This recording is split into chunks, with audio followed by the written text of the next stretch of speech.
요한복음 강의 11강 요한복음 3장 1절부터 8절 말씀으로 거듭난 자, 위로부터 난 자라는 제목으로 같이 하나님 말씀 전하겠습니다.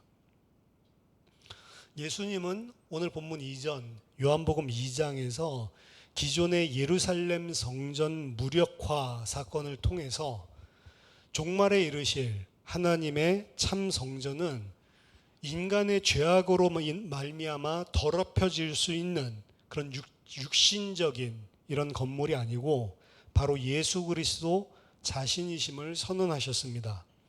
하나님의 백성이 이제 하나님을 만나고 그 하나님의 통치를 받으며 그 하나님과 함께 교제할 수 있는 성전은 육신적인 예루살렘 성전이 아니고 예수 그리스도 자신임을 선포하신 것입니다.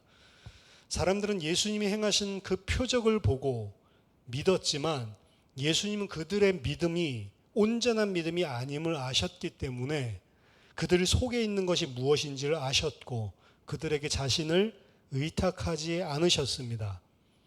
의탁한다, 자기 자신을 의탁한다 라고 하는 것은 그들의 증언이 필요치 않았다라고 하는 병행 구절을 봤을 때 그들의 증언이 필요 없다는 거죠. 그들에게 예수를 증언할 수 있도록 맡기지 않으셨다라고 하는 의미입니다. 왜냐하면 그들은 육신적인 표적을 보고 믿은 것이지 예수 그리스도에 대해서 참된 증언을 할 수 없는 진정한 믿음을 소유하지 않았음을 알고 계셨기 때문입니다. 이 이후에 오늘 3장에서 이제 니고데모 이야기가 등장하는데요. 예수님은 이제 앞으로 3장부터 시작해서 1년의 개인들과의 만남을 이어나가십니다. 3장에는 니고데모, 4장에서는 사마리아 여인과 그리고 이방인 관리들, 그리고 5장에서는 베데스다 연못에 있었던 병자, 이렇게 각각 개인들과의 만남이 시리즈로 1년으로 일어나는데 이러한 1년의 만남 첫 시작이 오늘 본문의 니고데모와의 만남입니다. 이 만남은 앞에서 2장에서 이야기했었던 하나님이 새 창조의 종말에 이루실 참 성전이신 예수 그리스도와 아무런 연관이 얼핏 보면 없는 것 같습니다. 전혀 연결되지 않은 주제가 새롭게 등장하는 것 같죠.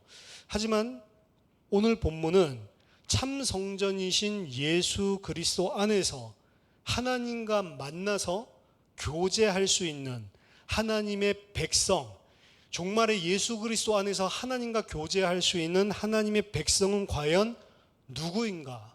앞에서는 이제 예루살렘 성전이 아니고 예수 그리스도가 종말의 참 성전이다.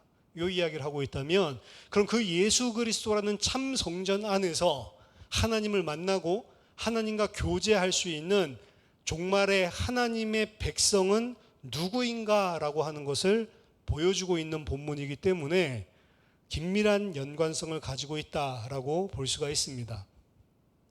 오늘 요한은 니고데모에 대해서 몇 가지 설명을 하고 있습니다. 1절에 보면 바리새인 중에 니고데모라 하는 사람이 있으니 유대인의 지도자다라고 이야기를 합니다. 니고데모는 바리새인이었고 유대인의 지도자였습니다. 유대인의 지도자라고 하는 표현은 여러분 성경에 각주가 있으신 분은 산헤드린 공회원이라고 아마 나와 있을 것입니다. 바리새인이면서 산헤드린의 공회원이다라고 한다면 당시에 종교적으로는 최고 인정받고 있던, 최고로 칭송을 받고 있었던 바리새인이면서 동시에 종교적으로 이스라엘 백성들을 이끌고 있는 최고 지도자적인 인물에 있었던 인물이 이 니고데모입니다. 그가 엄청나게 유력한 자죠. 이 사람이 오늘 예수님을 찾아온 것입니다. 근데 언제 찾아왔다고 요한은 특별히 특정해서 이야기하고 있냐면 그가 밤에 예수께 왔다라고 이야기를 합니다.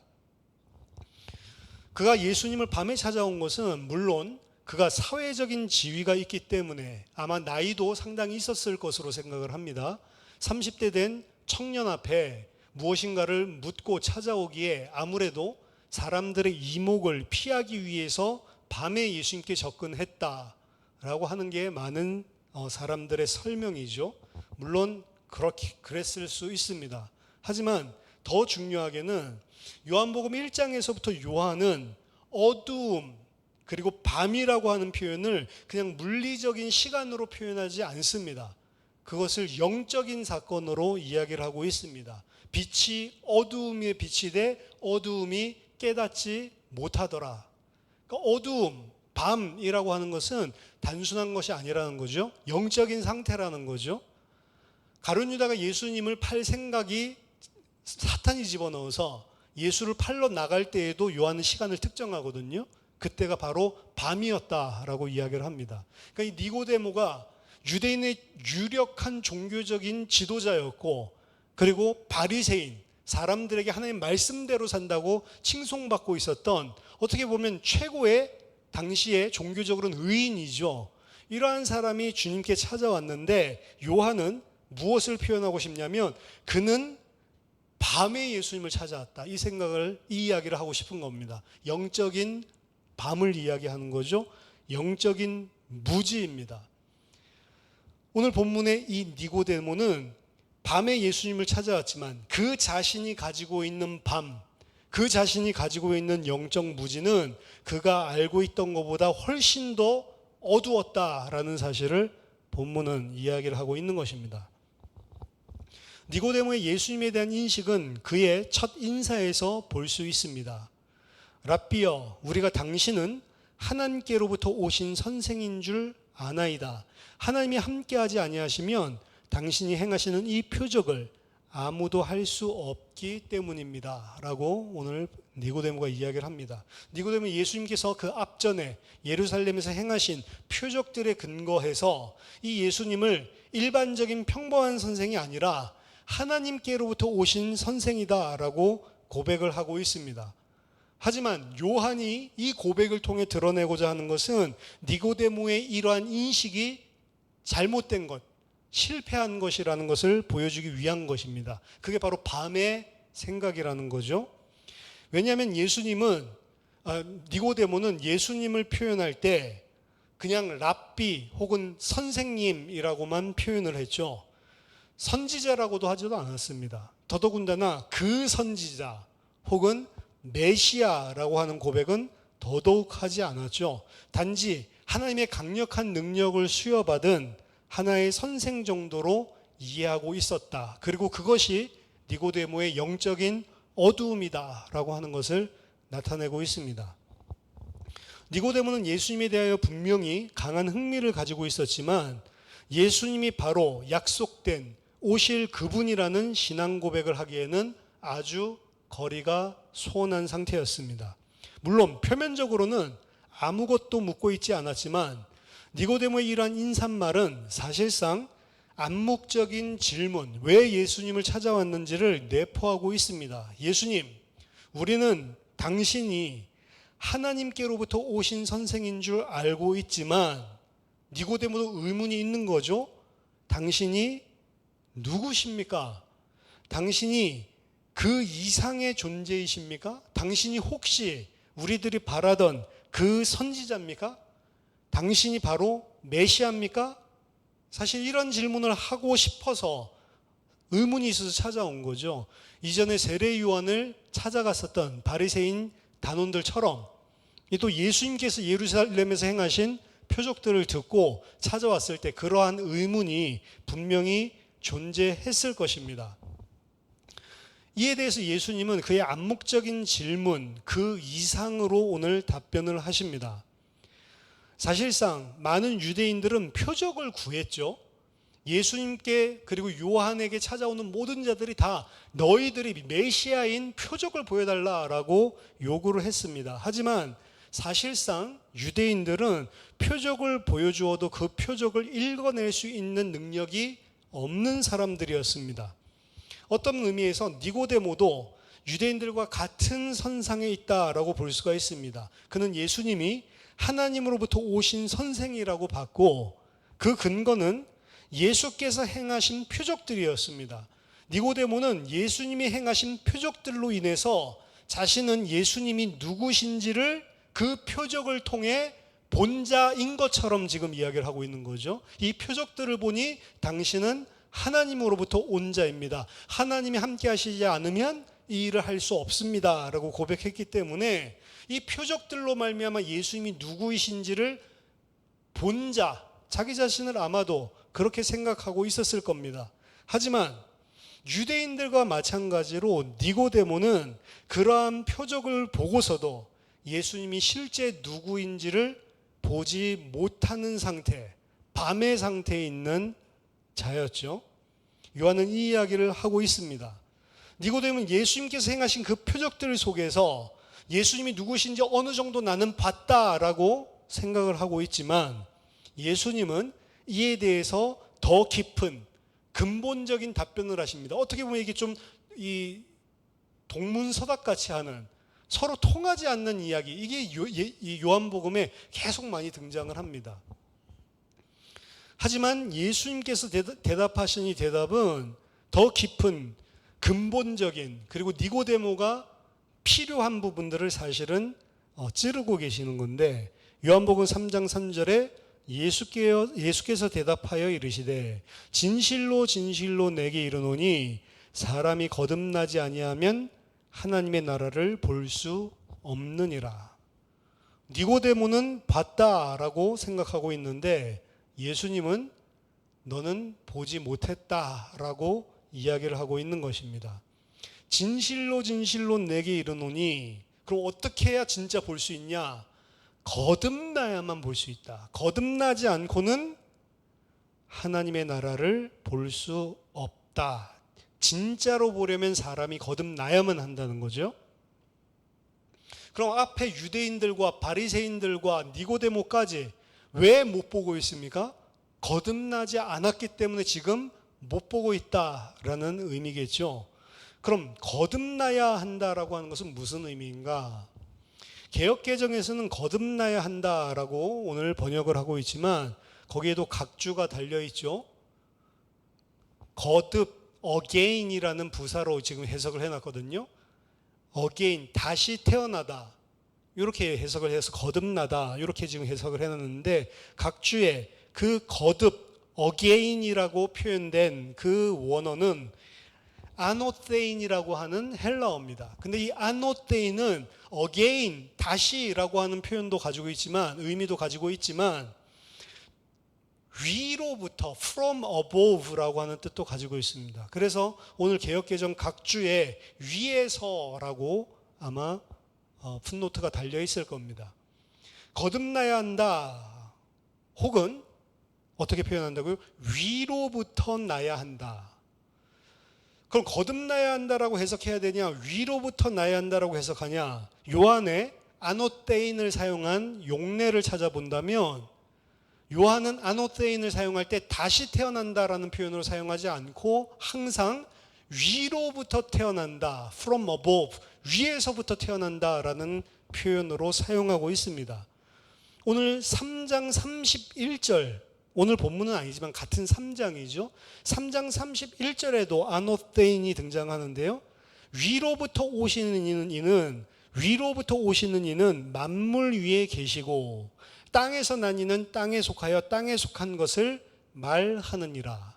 여기 위로부터 오시는 이, 위로부터, 이게 아노테인, 똑같은 단어거든요.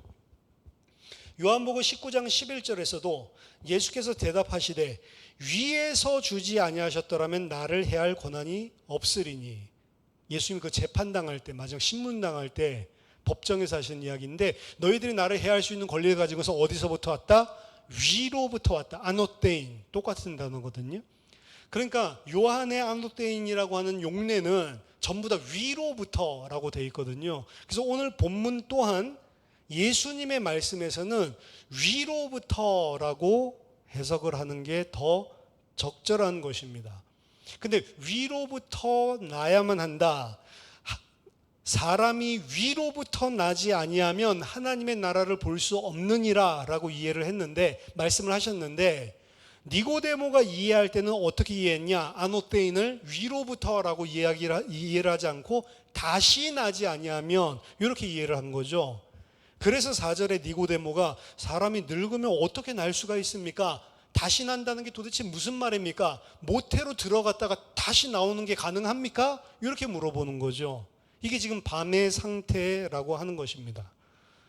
그래서 예수님은 위로부터 나야 된다라고 이야기를 하고 있고, 니고데모는 깨닫기를 위로부터 이 생각은 아예 하지 못하고요. 어떻게 생각하냐면 다시 태어난다고?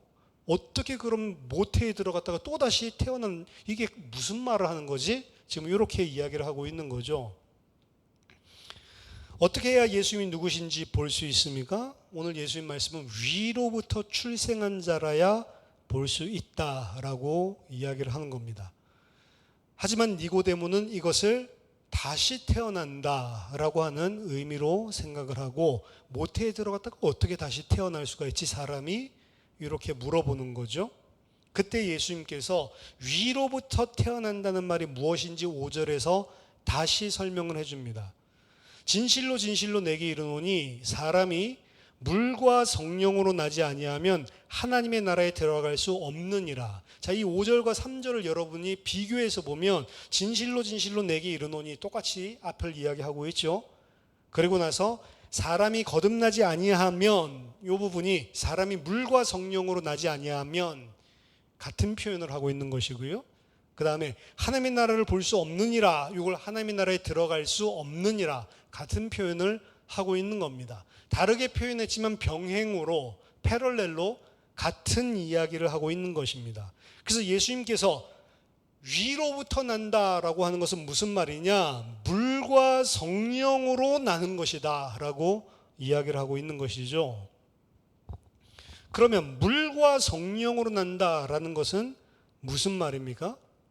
물과 성령으로 난다. 지금 니고데모를 오늘 본문 아니고 다음 주에 살펴보겠지만, 요한복음 3장 10절에서 예수님께서 어떻게 좀 질책을 하십니다. 너는 이스라엘의 선생으로서 이런 것들도 알지 못하냐라고 질책을 하거든요. 그 말은 무슨 말이냐면, 예수님은 니고데모를 이스라엘의 성경 교사로서 이런 것들을 어떻게 모를 수가 있냐라고 질책하는 것이거든요.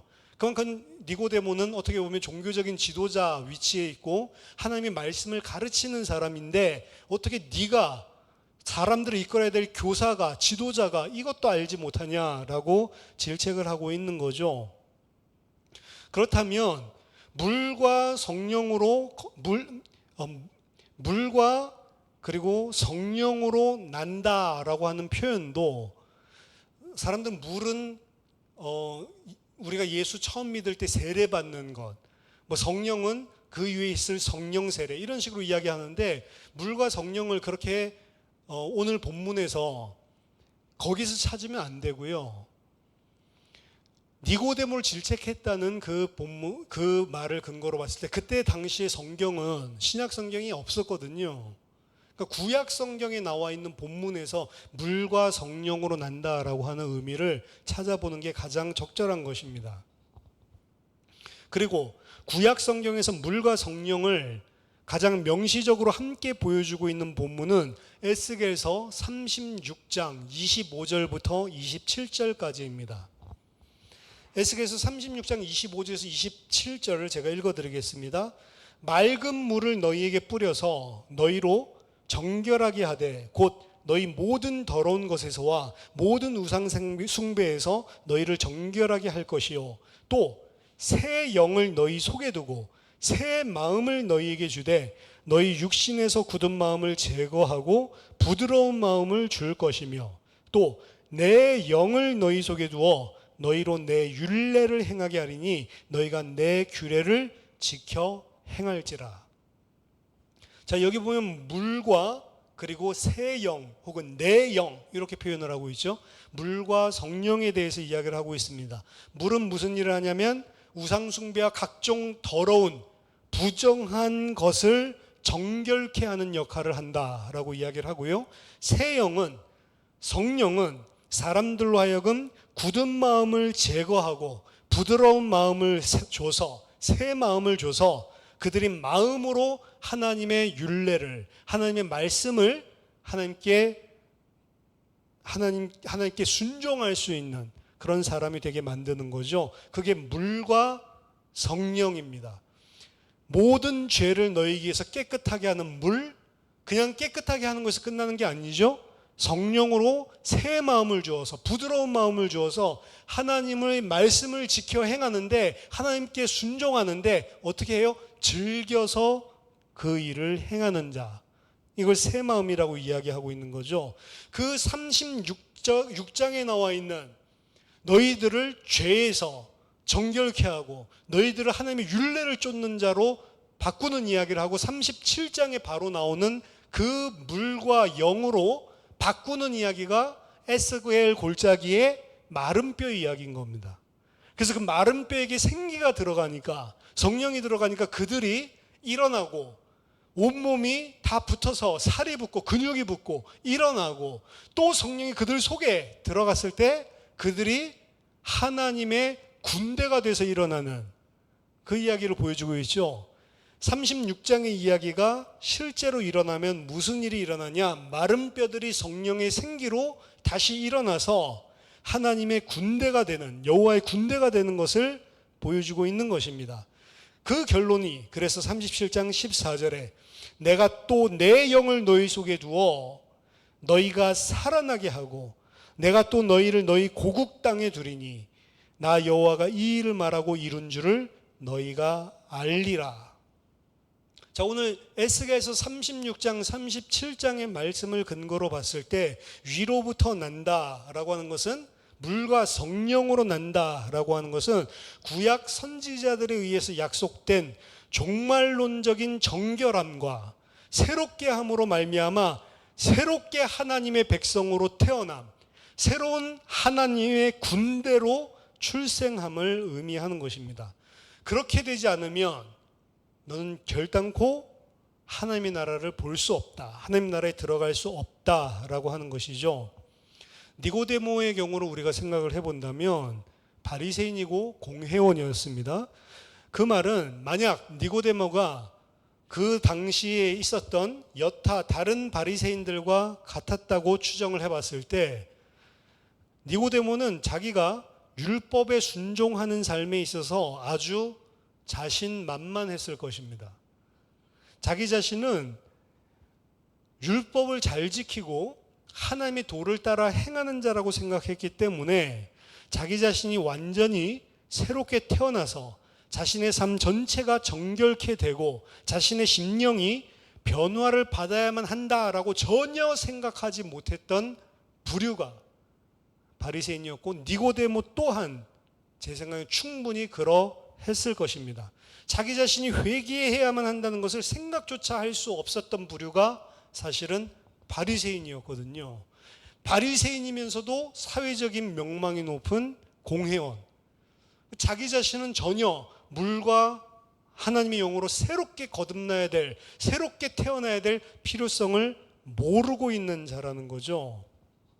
하지만 예수님은 그러한 니고데모에게 새 창조 시대에 새 성전이신 예수님 안에서 하나님의 나라에 들어갈 자들은 육신으로 난 자, 유대인으로 친다면 아브라함의 자손, 이러한 혈통, 육신적인 혈통을 지닌 자들이 아니고 위로부터 난 자, 성령으로 난 자들이어야만 한다라고 말씀하십니다. 바리새인처럼 율법을 잘 지킴으로 들어가는 것이 아니고 위로부터 난 자, 이 자들만 들어가게 되는 것이다. 그래서 6절 7절에 육으로 난 것은 육이요 영으로 난 것은 영이니 내가 내게 거듭나야 하겠다, 위로부터 나야겠다라고 하는 말을 놀랍게 여기지 말라. 자, 이 말씀을 하신 취지는 인간의 본성적인 출생을 통해서는 흙으로 만들어진 인류라는 권속에 속한 자들만 태어날 뿐이란 겁니다. 육에 속한 자는 육이다. 그러니까 육신적으로 이 땅에 태어난 그 육신적인 혈통으로는 하나님 나라에 적합한 자가 하나도 없다는 거죠. 너희들은 다 육신일 뿐이라는 것입니다. 너희들이 아무리 잘나도 본성적으로 너희는 흙이다, 이 이야기를 하는 것입니다. 하나님의 자녀가 될 수 없다는 것이죠.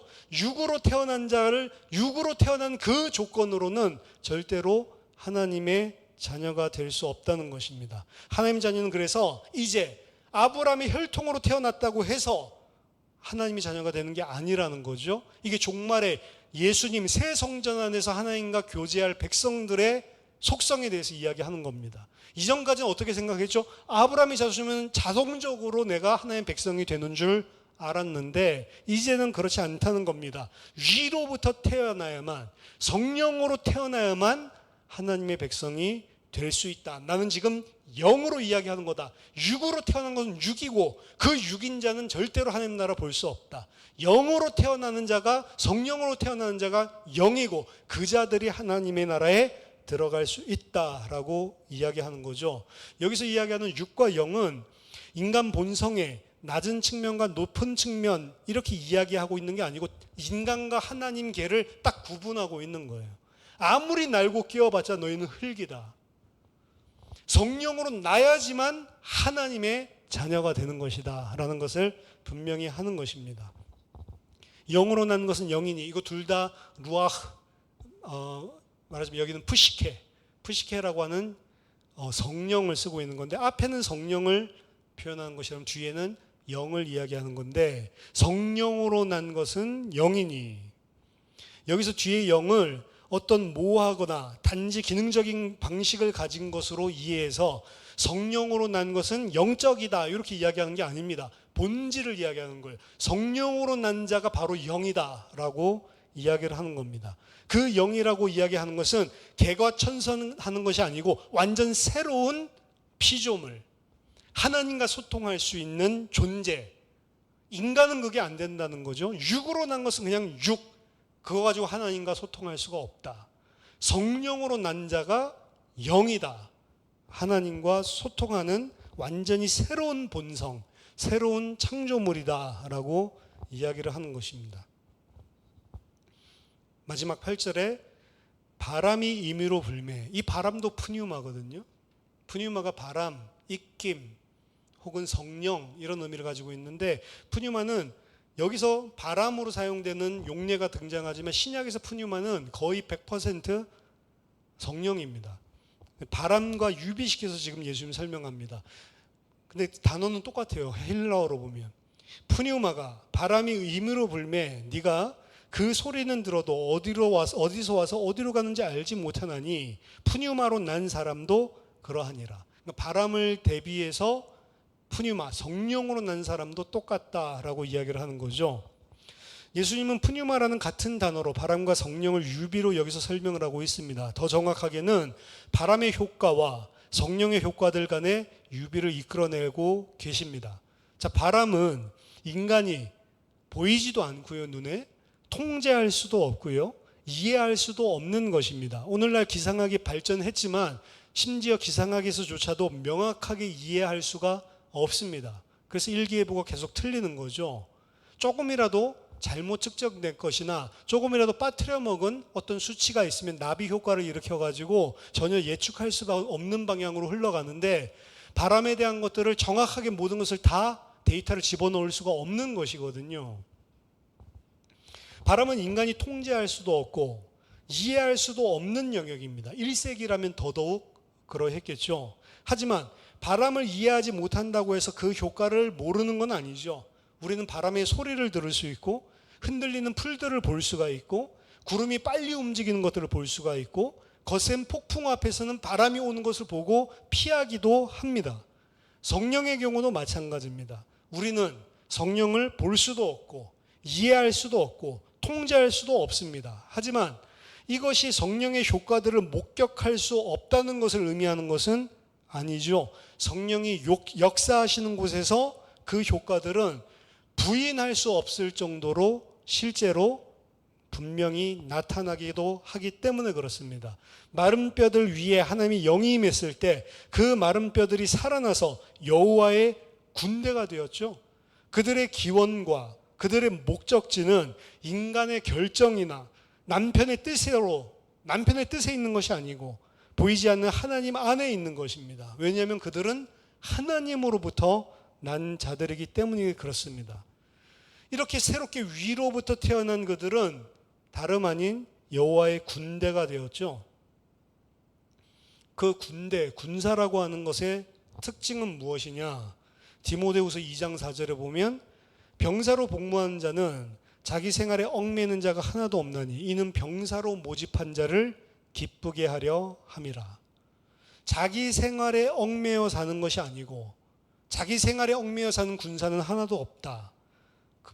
군사는 자기를 모집한 자를 기쁘게 하려는 삶을 사는 것을 매진하는 자, 그 사람이 군사다라고 이야기를 합니다.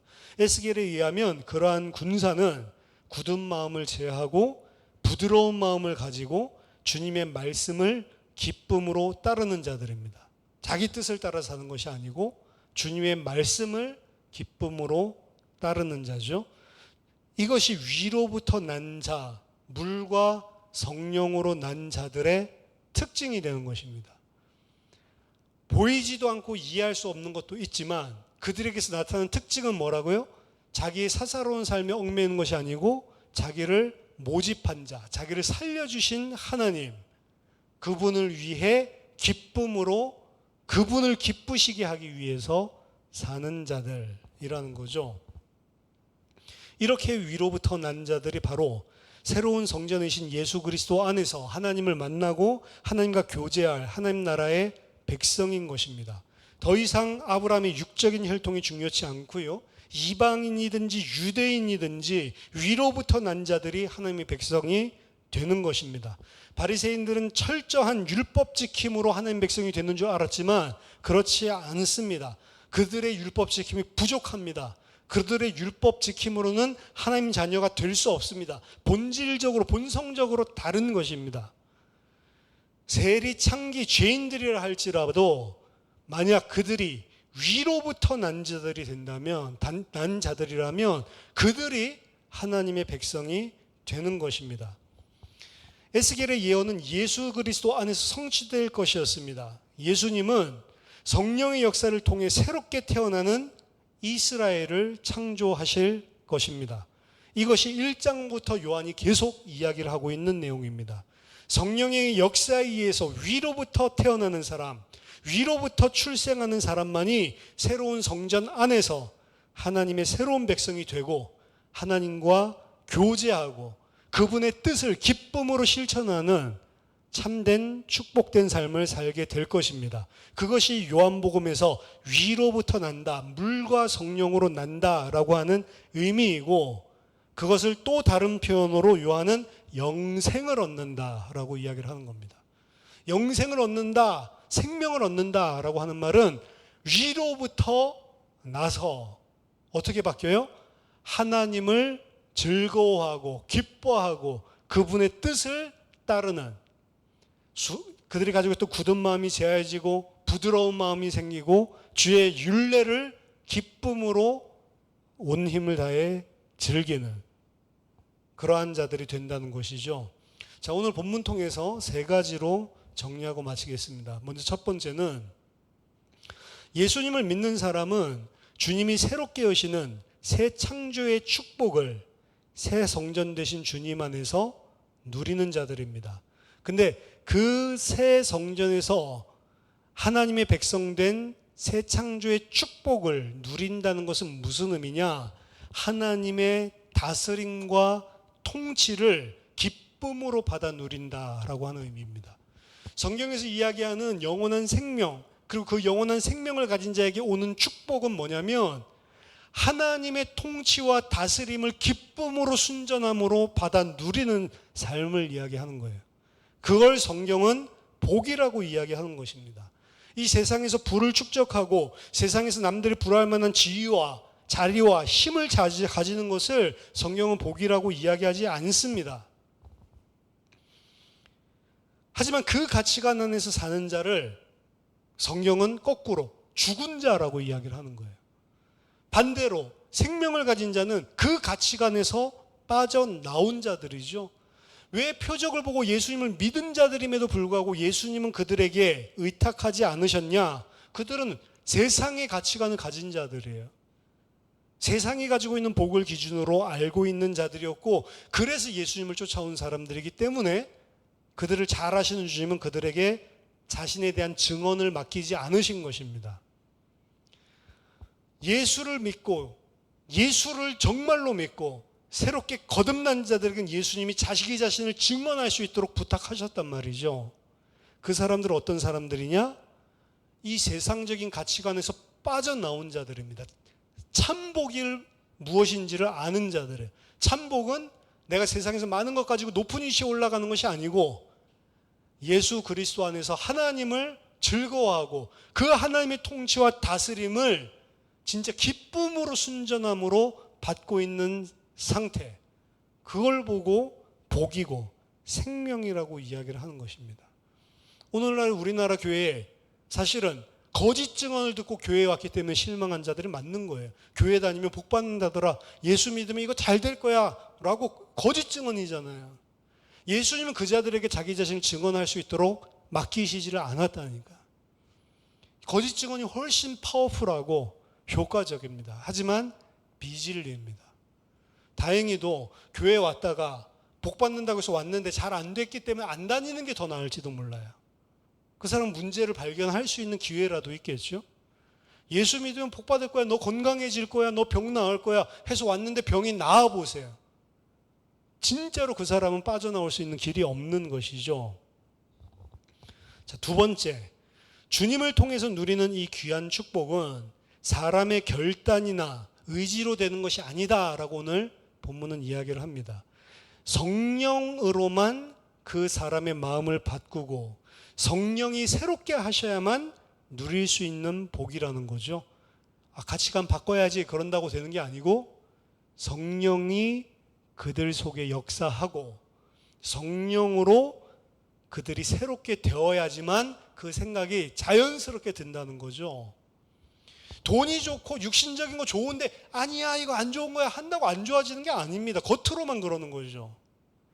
근데 새 사람이 된다라고 하는 것은 진짜 속으로 그게 아무것도 아니고 뭐만요? 하나님을 기쁘시게 하는 것만이 내게 가치 있게 여겨진단 말이에요. 그것은 혈통으로나 육정으로나 사람의 뜻으로 되는 것이 아니고 오직 성령이 역사해야지만 가능한 것이다 라고 이야기를 합니다. 그럼 결론은 뭐죠? 우리가 그것이 진리인 줄 알지만 계속 유혹에 썩어져가는 구습을 쫓는 우리들의 모습을 봤을 때 내 힘으로 내 능으로 안 된다는 것입니다. 뭐로만 되죠? 성령의 역사로만. 그래서 기도의 필요성이 여기서 나오는 것이죠. 내 힘으로 할 수 없다는 겁니다. 그래서 기도만 답이 된다는 겁니다. 그래서 바울 또한 복음을 전할 때 사람의 말과 지혜의 아름다운 것으로 하지 아니하고 오직 내가 예수 그리스도와 그가 십자가에 못 박히신 것 외에는 아무것도 알지 아니하기로 작정하고 나가서 복음 전했다라고 이야기를 합니다. 고린도전서 2장 4절 5절 내 말과 내 전도함이 설득력 있는 지혜의 말로 하지 아니하고 다만 성령의 나타나신가 능력으로 하여 너희 믿음이 사람의 지혜에 있지 아니하고 다만 하나님의 능력에 있게 하려 하였노라. 사람이 설득시켜가지고 된 것은 언젠가 무너진단 말이죠. 가짜란 말이죠. 어떻게 해야 하나님이 너희 가운데 설득시키고 하나님이 너희를 새 마음으로 바꿔놔야만 가능하다는 거죠. 내가 전하지만 내 능력으로 안 된다는 것을 바울은 분명히 알았습니다. 그렇죠? 우리가 할 수 있는 게 아니에요. 어떻게 우리가 세상의 가치관, 육신에 이렇게 매여 있는 연약한 자들이 어떻게 내 힘으로 빠져나올 수 있겠냔 말이죠. 그래서 사실은 기도해야 되고 성령의 능력에 의지해야만 된다는 것입니다. 마지막 세 번째, 위로부터 태어난 자, 성령으로 태어난 자는 그들의 삶을 통해서 분명하게 나타나게 돼 있습니다. 그 말은 그들의 행위가 완벽하다는 것이 아닙니다. 그들은 행위가 완벽한 것이 아니고 그들 자신의 스스로의 부족함과 죄인됨을 뼈저리게 알기 때문에 절대로 교만하지 않고 오히려 자신들이 더 하나님의 은혜가 필요한 자라는 것을 계속 깊이 알아가게 돼 있습니다. 오늘 니고데모가 밤중의 밤이라고 했는데 그의 삶을 보면 누가 보더라도 낮이거든요. 근데 왜 그를 밤이라고 이야기합니까? 바리새인들은 회개할 게 없다라고 생각했어요. 나는 하나님의 율법의 의를 완벽하게 이루고 있는 자다, 의인이다라고 생각을 했습니다. 바울도 자기가 바리새인 때 고백을 하잖아요. 율법의 의로는 내가 흠이 없는 자였다. 흠이 없다라고 착각한 것이죠. 그들은 스스로의 부족함과 죄인됨을 절대 몰랐습니다. 그래서 회개할 필요도 없었고, 그리고 교만했던 거죠. 반대로 성령으로 태어난 자, 성령으로 난 자, 위로부터 난 자는 나의 부족함, 죄인됨, 내 힘으로 할 수 없음 철저하게 알게 돼 있습니다. 그들은 그럼에도 불구하고 나에게 구원을 베푸시고 생명을 허락하시고 하나님과 교제하는 하나님의 백성 삼아주심, 하나님의 자녀 삼아주심으로 말미암아서 감사할 뿐이죠. 그 은혜에. 그들은 그들의 삶들 속에 주의 선하심과 인자하심이, 주님이 어떻게 그들을 사랑하시고 보호하시고 인도하는지를 알게 됩니다. 그래서 그들의 가장 중요한 특징은 감사하는 거죠. 우리 주일날 민수기 봤지만 거듭나지 못한 자, 육에 속한 자들, 하나님의 나라를 볼 수 없었던 자들은 원망과 불평이죠. 육신적인 세상적인 기준으로. 하지만 진짜 하나님의 백성은 하나님은 나를 신실하게 붙들고 인도하고 계심을 알기 때문에 눈에 보이는 현상에 속지 아니하고 그 현실을 뛰어넘은 실체를 보기 때문에 감사가 드러나는 거죠. 어떤 형편에 처하든지. 왜? 주님을 알고 가치관이 바뀌었기 때문에 그런 것입니다. 가치관이 바뀌었기 때문에 세상이 말하는 이것이 있든 없든 감사할 수가 있는 것이고, 주님을 알기 때문에 주님이 어떤 형편에 처했든지 나랑 함께 하시고 나를 더 잘 아시고 보호하시고 인도하신다는 것을 알고 신뢰하기 때문에 감사할 수가 있는 것이죠. 빌립보서 4장 4절에 주 안에서 항상 기뻐하라. 내가 다시 말하노니 기뻐하라. 심지어는 내 주변에 이상한 사람 있습니까? 4장 5절에 너희 관용을 모든 사람에게 알게 하라. 주께서 가까우시니라. 어떻게 항상 기뻐할 수 있고 어떻게 모든 사람들을 다 관용할 수 있습니까?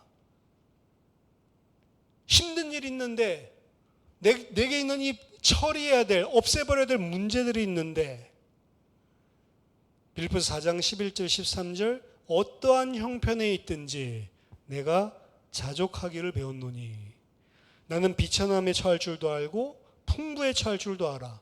곧 모든 일, 배부름과 배고픔과 풍부와 궁핍에도 처할 줄 아는 일체의 비결을 배웠노라. 내게 능력 주시는 자 안에서는, 그리스도 예수 안에서는 내가 이 모든 것을 다 할 수 있다. 가난해져도 괜찮고, 부해져도 괜찮고, 풍부해도 괜찮고, 궁핍해도 괜찮고, 이상한 사람이 있어도 괜찮고, 이상한 사람 없어도 괜찮고, 주 안에서 나는 이 모든 것을 할 수 있다.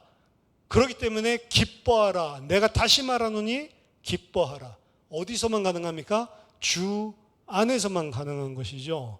예수 그리스도 안에 있는 자만이, 아까 전에 두 가지 가치관이 바뀌었죠. 주님이 누구신지 알죠. 그렇기 때문에 감사할 수 있는 겁니다. 그 불평할 만한 상황과 환경이 개선됐기 때문에가 아니고, 개선되든 개선되지 않든 상관없이 어떤 형편에 있든지 감사할 수가 있는 것입니다. 그것이 위로부터 난 자, 세상이 감당할 수 없는 자라고 성경이 이야기하는 것입니다. 위로부터 난 자. 성령이 그 안에 있는지 우리는 눈으로 볼 수는 없지만 그들의 감사를 통해서 우리는 알 수가 있는 거죠. 아, 이분이 진짜 위로부터 난 자구나. 이분이 진짜 예수 그리스도 안에 있는 자구나 라고 하는 것을 어떻게 보면 표지로 알 수가 있는 것이죠. 주님은 우리를 구원하시기 위해서 이 땅에 오셨습니다. 그리고 그 구원은 뭐냐? 위로부터 난 자라고 이야기를 합니다. 위로부터 난 자는 가치관이 바뀝니다. 영에 속한 자입니다. 위로부터 난 자는, 그리스도 예수 안에 있는 자는 이 세상과 전혀 다른 새 마음을 주셔서 이제 그의 목적은 나를 기쁘게 하는 삶이 아니고 주님을 기쁘게 하시는 삶으로 바뀌게 되어 있는 겁니다. 내 힘으로 할 수 없기 때문에 그것이 안 되는 부분은 기도하고 주님께 의지하는 자입니다. 내 자신의 의를 절대로 교만함으로 내세우지 않는 자입니다. 내 자신이 있는 형편과 처지들이 어렵다 할지라도 세상과 다른 가치관을 가지고 있고 주님을 알기 때문에 그 속에서도 감사할 수 있는 자가 위로부터 난 자입니다. 그리고 그런 것이 안 됐을 때 주님의 뜻대로 살지 못하고 그 주님을 신뢰하지 못하는 나의 모습을 볼 때마다 무릎 꿇고 그 은혜를 간구하고 기도하는 자입니다. 왜? 내 힘으로 할 수 없고 성령으로만 할 수 있음을 알기 때문에. 오늘 니고데모를 이 기준에서 비추어 본다면 니고데모는 흑암에 있는 자, 밤에 속한 자가 맞습니다.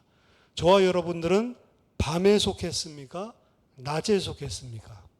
오늘 거듭난 자, 위로부터 난 자라고 하는 그 구원받은 백성의 정체성을 아시고 위로부터 난 자로 주의 백성으로 승리하게 되기를 예수 그리스도 이름으로 축원합니다. 기도하겠습니다. 살아계신 주님 은혜를 감사드립니다. 성령이 아니고는 절대로 하나님의 나라 볼 수 없음을 고백합니다. 저희들에게 성령으로 은혜를 주셔서 예수 그리스도를 알게 하시고 그 그리스도 안에 있는 세상 사람들이 알지 못하는 풍성함을 기쁨으로 볼 수 있는 눈을 주심을 감사드립니다.